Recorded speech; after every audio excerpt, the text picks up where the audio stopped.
que le maître commençait par une histoire qui racontait. Je vais vous raconter l'histoire de Guillaume au loup. Alors, il faut remonter 2 siècles en arrière et se déplacer un petit peu dans une vallée du Massif central, dans le village qui s'appelait, je crois, Chamberloc. Et là, il y avait des paysans, il y a 200 ans, qui cultivaient la terre, car ils pouvaient faire pousser dans la vallée qui était large du blé, des céréales, du maïs, etc. Et puis, aussi, ils élevaient dans des bergeries des moutons.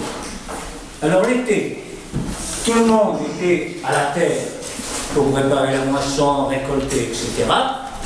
Et quant aux moutons, on les mettait sur la colline qui dominait le village pour qu'ils mangent de l'herbe fraîche.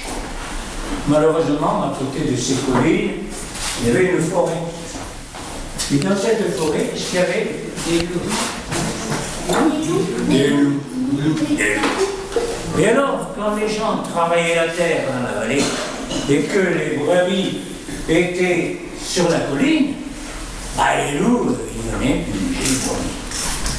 Alors, de temps en temps, on prenait l'aîné de la famille, celui-ci s'appelait Guyot, et on lui disait, pendant que nous, on va faire les moissons, toi, tu iras dans la colline, tu surveilleras les moutons, et si le loup sort du bois, tu monteras sur un rocher qui est juste au-dessus du village, et tu verras de toutes tes forces, Guyot, au loup, Guyot, au loup.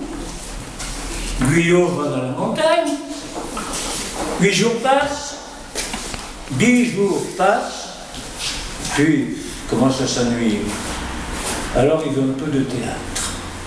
Et un jour, il monte sur un rocher, il se tourne vers la vallée en arrière, et il se met à crier « Guyot, au loup !» Que font les gens? Ils prennent la fourche, ils prennent le râteau, ils prennent la faute, et ils montent vite dans la montagne pour tuer le loup. Mais Guyot éclate de rire en disant « Je vous ai fait une belle farce !» J'ai fait gronder, disputer, car il empêchait les gens de travailler, et puis il a menti, parce qu'il n'y avait pas de loup. Et voilà.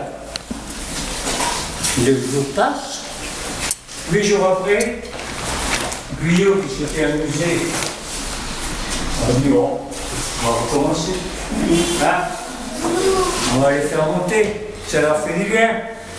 Ils montent sur le rocher et ils crient « Guyot, au loup, Guyot !» Alors tout le monde prend leur fourche, leur râteau, la faux, et on monte dans la colline pour tuer le loup. Mais le loup, il n'y en avait pas. Alors Guyot attrape une paire de claques, une bonne fessée, et on lui dit au moins, ne recommence plus. 8 jours après, Guyot est dans la colline, il a juré de ne plus recommencer, bien sûr. Mais il y a 2 loups qui sortent du bois et qui viennent pour manger une brebis. Alors qu'est-ce qu'il fait, lui? Il voilà, il va sur le rocher et il crie « Guyot, au loup, Guyot, au loup !» Et les gens qui sont dans la vallée, qu'est-ce qu'ils font? Ils disent quelque chose. Hein? Bon, ils font encore une fois? Non, c'est fini. Et les loups ont mangé au moins 5 ou 6 brebis. Quant à Guyot, on en reparlera tout à l'heure. Donc, si on tire une morale de cette histoire, hein, qu'est-ce qu'on peut dire? Oui. On ne peut pas parler trop fort.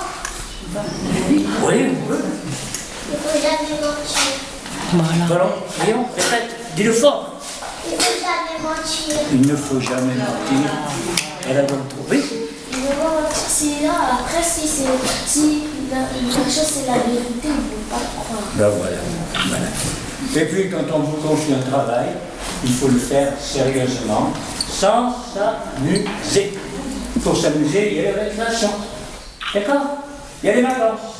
Mais quand on est à l'école, eh bien, il faut apprendre. Voilà, on va reparler de Guillaume, si vous voulez. Bon. Alors, il habitait dans une ferme.